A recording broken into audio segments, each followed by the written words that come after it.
Shalom,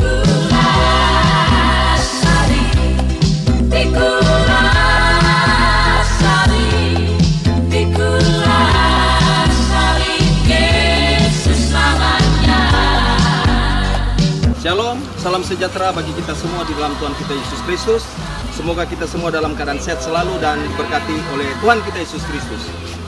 Saat ini kami berada di Pulau Bunaken, dan saat ini Pulau Bunaken ini tersedia begitu indahnya pemandangan pulau yang ada. Bagi teman-teman sekalian, kalau ada waktu bisa datang ke tempat ini. Terima kasih telah menyaksikan channel YouTube kami ini. Jangan lupa subscribe, like, share di channel YouTube saya ini. Tuhan Yesus memberkati kita semua. Amin.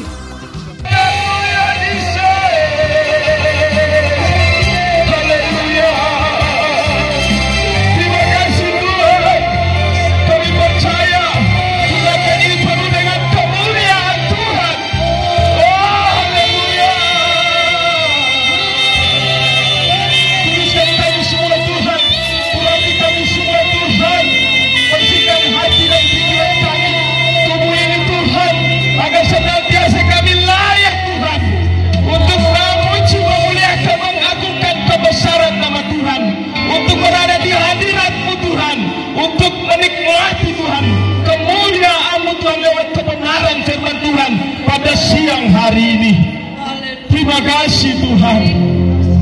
Biarlah berkati tempat ini Tuhan. Kami percaya tempat ini penuh dengan kemuliaan Tuhan. Segala penguasa-penguasa, roh-roh teritorial, penguasa di udara, iblis setan, segala roh-roh kuat, spirit apapun yang tidak berkenan di tempat ini, kami percaya Tuhan, lewat kuasa-Mu, otoritas dari surga mengalir di tempat ini. Dibersihkan tempat ini dengan kuasa-Mu yang kudus. Gunakan tempat ini penuh dengan kemuliaan Tuhan. Terima kasih Tuhan, kami bersyukur kepadamu. Kami percaya setiap kami yang mendengarkan akan kebenaran firman Tuhan. Kami percaya kami akan diberkati oleh Tuhan. Segala apapun yang mengikat di dalam kehidupan kami akan dilepaskan lewat kekuatan oleh kebenaran firman Tuhan pada siang hari ini. Terima kasih Tuhan, kami bersyukur kepadamu. Kami siap untuk mendengarkan akan kebenaran firman-Mu di siang hari ini sambil mengucap syukur kepadamu. Di dalam nama Yesus firman yang hidup, yang percaya diberkati, sama-sama katakan amin. Puji Tuhan. Shalom. Salam sejahtera bagi kita sekalian. Assalamualaikum warahmatullahi wabarakatuh. Om Swastiastu, Namo Buddhaya, salam kebajikan. Puji Tuhan. Pertama-tama, sebagai orang yang percaya kepada Tuhan kita Yesus Kristus, kita menaikkan segala pujian, syukur, hormat hanya kepada Tuhan kita Yesus Kristus. Oleh karena kasih setianya, sehingga kita boleh berada di Pulau Bunaken ini, ya, tim Kopassus Mission dalam tim penginjilan jalanan. Kami percaya bukan karena hebatnya kami sebagai hamba-hambanya, tetapi kita percaya semua karena anugerah Tuhan di dalam kehidupan kita sebagai orang yang percaya kepadanya. Puji Tuhan. Nah, memperkenalkan bahwa kita ini dari tim Kopassus Mission, tim penginjilan jalanan. Ya, misi kami adalah panggilan untuk memberitakan Injil, kekuatan Tuhan, kebenaran Tuhan yang akan menyelamatkan semua orang yang mau percaya kepada Kristus Yesus adalah Tuhan Sang Juru Selamat di dalam kehidupan kita. Dan kita bersyukur, ya, pada tahap ini kita dipercayakan boleh ada di Pulau Bunaken ini, semua karena anugerah Tuhan di dalam kehidupan kita. Walaupun kita tahu banyak tantangan, ya, yang kita alami, banyak penghalang-penghalang, ya, untuk bisa tampil saat ini di Pulau Bunaken. Banyak penghalang-penghalang tantangan yang kita alami. Semua hamba-hamba Tuhan, tim Kopassus yang ada, ya, untuk memberitakan kebenaran di Pulau Bunaken ini. Tapi kita percaya, ya, kita semua dalam pengendaliannya Tuhan. Amin. Dalam pengendaliannya Tuhan. Karena seperti firman Tuhan berkata di dalam Matius 28 ayat 19, pergilah, jadikanlah semua bangsa muridku, dan baptislah mereka di dalam nama Bapa, Anak, dan Roh Kudus. Dan ajarlah mereka melakukan segala sesuatu yang kuperintahkan kepadamu. Dan yakinlah bahwa aku menyertai kau sampai pada akhir zaman. Amin. Itulah tugas kami, panggilan kami sebagai anak-anak Tuhan, sebagai hamba-hamba Tuhan yang tergabung dalam tim Kopassus Mission. Puji Tuhan, ya, pada siang hari ini saya dipercayakan untuk memberitakan kebenaran firman Tuhan. Dan kita yakin di tempat ini banyak hamba-hamba Tuhan. Dan kita diberikan waktu hanya sebentar, hanya pakai durasi waktu, karena mengikat banyak hamba-hamba Tuhan yang akan memberitakan kebenaran firman Tuhan di Pulau Bunaken ini. Puji Tuhan, pada siang hari ini saya akan membaca kebenaran firman Tuhan yang saya ambil di dalam Yohanes, kitab Yohanes pasal 2, tentang perkawinan di Kana, ayat 1 sampai dengan 11. Tetapi saya akan membacakan 3 ayat saja, mulai dari ayat 4, 5, dan 7. Firman Tuhan berkata bahwa, kata Yesus kepadanya, mau apakah engkau daripadaku, ibu, saatku belum tiba. Ayat yang kelima. Tetapi ibu Yesus berkata kepada pelayan-pelayan, apa yang dikatakan kepadamu, buatlah itu. Dan ayat yang ke-7 berkata, Yesus berkata kepada pelayan-pelayan itu, isilah tempayan-tempayan itu penuh dengan air. Dan mereka pun mengisinya sampai penuh. Puji Tuhan. Jadi pembacaan pada siang hari ini berbicara bagaimana perkawinan di Kana, bagaimana Tuhan selalu ada di setiap rumah-rumah tangga keluarga, ya, yang percaya kepada Yesus sebagai Tuhan dan Juru Selamat di dalam kehidupan kita. Bagaimana Tuhan mengadakan mujizat yang pertama bagi keluarga yang percaya kepada Tuhan. Amin. Tuhan hadir bagi kita semua. Karena apa? Kita sebagai orang yang percaya tidak lepas daripadanya masalah, tantangan, ya, badai di dalam kehidupan kita. Karena itu firman Tuhan pada saat ini, ya, berbicara bagaimana Tuhan mengadakan mujizatnya yang pertama di Kana dalam suatu, ya, rumah tangga yang baru. Amin. Nah, kalau kita melihat bahwa Kana ini termasuk salah satu kota yang berada di dalam satu provinsi di Galilea. Bagaimana mereka selalu mengadakan, ya, pesta perkawinan itu dengan mengadakan, ya, anggur, menyediakan anggur yang terbaik, bahkan anggur yang kurang baik. Nah, pada saat itu kita melihat bahwa di perkawinan di Kana itu mereka mengundang ibu Yesus, dan Yesus bersama-sama dengan murid-muridnya. Artinya masih ada hubungan keluarga di sana. Dan kita melihat bahwa terjadilah kehabisan anggur dalam pesta perkawinan di Kana. Ya, dalam pesta perkawinan di Kana terjadi kehabisan anggur. Dan Tuhan Yesus hadir di sana untuk mengadakan mujizat. Walaupun dalam firman Tuhan berkata belum tiba, belum waktunya, saatnya Tuhan Yesus mengadakan mujizat, ya. Nah, kita melihat bahwa dalam pembacaan ini apa yang dapat kita ambil makna, apa yang dapat kita petik yang terbaik dalam perkawinan di Kana, yaitu pertama di dalam ayat 4 berkata bahwa kata Yesus kepadanya, mau apakah engkau daripadaku, ibu, saatku belum tiba. Artinya berbicara mengenai pengharapan, ya. Ada pengharapan di sana dalam perkawinan di Kana, ada pengharapan di sana. Bagaimana ibu Yesus mengharapkan agar senantiasa ada bisa mengadakan mujizat dalam satu perkawinan di Kana, mengubah air menjadi anggur yang terbaik, ya. Ada mujizat di sana terjadi karena pengharapan daripada ibu Maria. Dia mengharapkan, walaupun Tuhan Yesus berkata bahwa belum tiba saatnya ibu, aku mengadakan mujizat. Tetapi karena pengharapan melalui ibu Yesus, sehingga terjadi mujizat, terjadi anggur menjadi anggur yang terbaik, ya. Di dalam kehidupan kita sebagai anak-anak Tuhan, bahwa tidak lepas daripadanya pergumulan, tantangan di dalam kehidupan kita, ya, tantangan apapun di dalam kehidupan kita, masalah-masalah ekonomi, masalah sakit penyakit di tengah-tengah keluarga, masalah-masalah keluarga. Tetapi ketika kita memiliki pengharapan di dalam Yesus, ya, kita percaya pengharapan tidak pernah mengecewakan. Di dalam Yesus, ketika mengangkat tangan, Tuhan Tuhan turun tangan menolong kehidupan kita. Ya, puji Tuhan.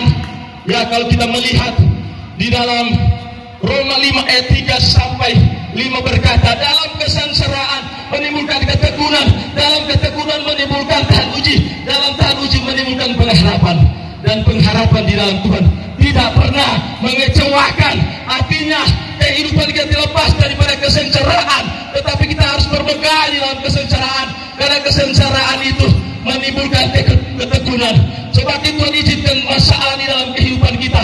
Kita bertekun mencari Tuhan, kita diuji, tetapi menimbulkan pengharapan di dalam Yesus yang tidak pernah mengecewakan. Ada jalan keluar, pemeliharaan berkat-berkat yang Tuhan berikan di dalam kehidupan kita. Ya, puji Tuhan. Mungkin firman ini akan mengalir terus, tetapi saya akan batasi karena memiliki hanya waktu kurang 3 menit. Ya, puji Tuhan. Kita masuk pada ayat yang kedua, ayat 5. Tetapi Ibu Yesus berkata kepada pelayan-pelayan, apakah yang dikatakan kepadamu itu? Ya, tetapi Ibu Yesus berkata kepada pelayan-pelayan, apa yang dikatakan kepadamu? Buatlah itu. Ya, jadi ini berbicara iman. Bagaimana Ibu Yesus memiliki iman yang disertai dengan tindakan. Dia memerintahkan pelayan-pelayan ini untuk mengisi tempayan-tempayan air itu, sehingga tempayan-tempayan itu penuh dengan air. Dan apa yang terjadi? Mujizat terjadi. Air itu pun menjadi anggur yang terbaik. Artinya berbicara iman yang disertai dengan tindakan. Ya, Ibu Yesus memiliki iman, tetapi dia memiliki perbuatan. Dia menyuruh kepada pelayan-pelayan untuk mengisi, dan sehingga air pun berubah menjadi anggur yang terbaik. Nah, di dalam kehidupan kita sebagai orang-orang yang percaya, sebagai keluarga-keluarga Kristen yang percaya kepada Tuhan, ya, dan Tuhan inginkan di dalam kehidupan kita agar senantiasa kita memiliki iman yang disertai dengan perbuatan, dengan tindakan yang berkenan di hadapan Tuhan. Amin. Kalau kita melihat di dalam Lukas 6 ayat 46 sampai 49 berkata bahwa ketika kita mengaku sebagai Yesus sebagai Tuhan, kita mendengarkan dan kita mau melakukan semua kehendaknya, kita diibaratkan seperti membangun rumah kita di atas fondasi, di atas batu, dan ketika hujan datang, ya, banjir datang, maka rumah ini tetap kokoh berdiri. Tetapi dasar yang kedua, ketika kita mendengarkan firman Tuhan, tetapi kita tidak melakukan apa yang menjadi perintah Tuhan, kita diibaratkan seperti membangun rumah kita di atas tanah, di atas pasir. Ketika datang banjir, ya, ketika datang cuaca yang ekstrim, maka rumah itu akan rusak, bahkan akan roboh. Ya, di dalam kehidupan kita sebagai orang-orang yang percaya diibaratkan juga seperti itu.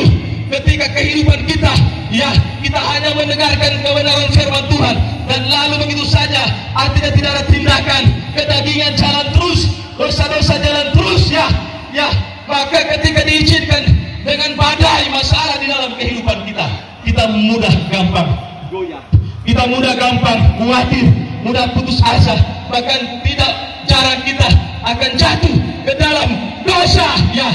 Tetapi kehidupan kita, ketika kita percaya kepada Yesus sebagai Tuhan, sebagai juru selamat di dalam kehidupan kita, sebagai sang pemilik kehidupan kita, ya, kita melakukan semua kehendak Tuhan di dalam kehidupan kita, menjadi pelaku-pelaku firman.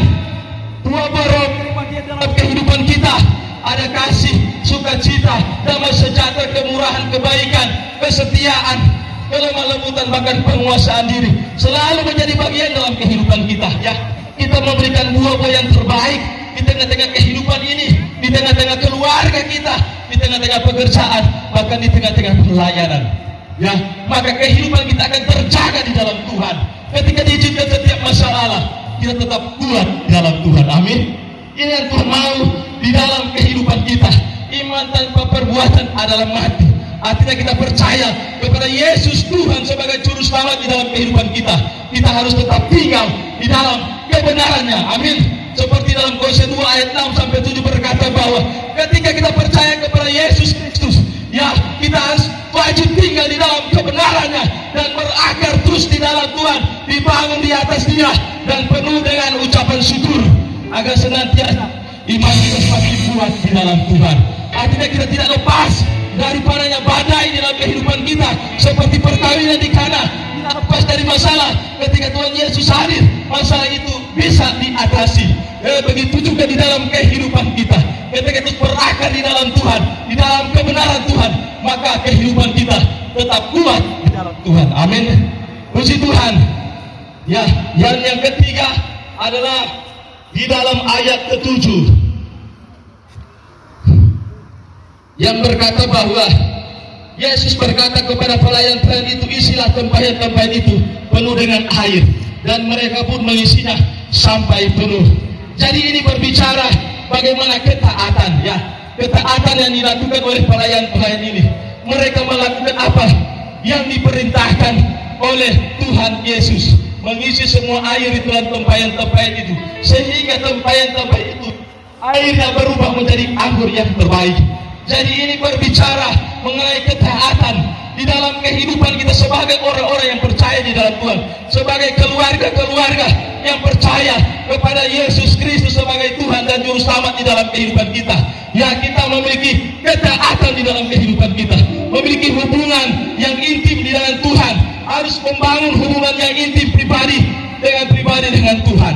Ya, harus menyembah Dia, punya waktu-waktu jam-jam tertentu kita punya hubungan dengan Tuhan, agar senantiasa kehidupan kita semakin kuat di dalam Tuhan. Ya, walaupun diizinkan setiap badai masalah di dalam kehidupan kita. Dan yang kedua, taat. Ya, taat untuk membaca firman Tuhan, taat untuk berdoa.